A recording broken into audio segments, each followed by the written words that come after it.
Hey everyone, I'm Matthew Michilot, and I swear I'm the last Cal Poly student here. And so I'm currently a graduate student at Cal Poly with an area interest in functional verification. And so part of this is kind of also a story about my journey through trying to learn functional verification on my own. And so there are a lot of great resources online regarding functional verification. However, a lot of it is usually involves SystemVerilog and SystemVerilog UVM, which is usually gated behind paid commercial simulators, with freer evaluation versions often lacking in some support. And so thus, it made it fairly difficult to try to gain practical experience with functional verification. And so that's where I started to then look into open source tools. And so although these tools aren't necessarily as mature as their commercial counterparts, they're definitely by far more accessible, and they're rapidly improving. And I truly believe that they can be used, or they can play a critical role in teaching functional verification.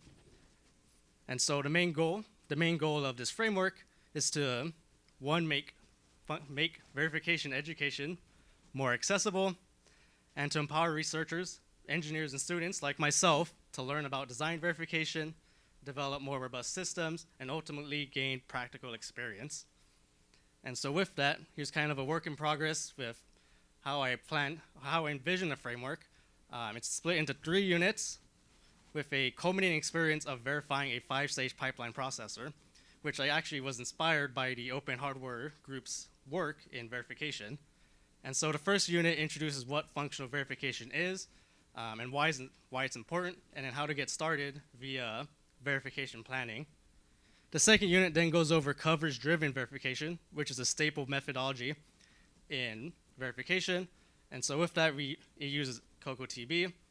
And then it goes over the 3 core concepts within coverage-driven verification, particularly seamless generation, self-checking test benches, and functional coverage.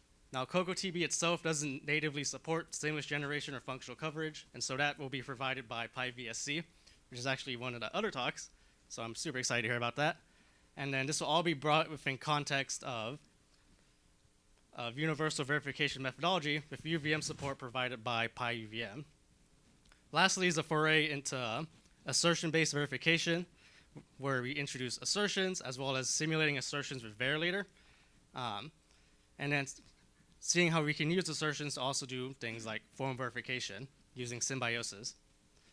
And this hopefully all leads into a culminating experience where students, or really anyone, any individual, can hopefully verify a 5-stage pipeline processor. And that is all. Thank you.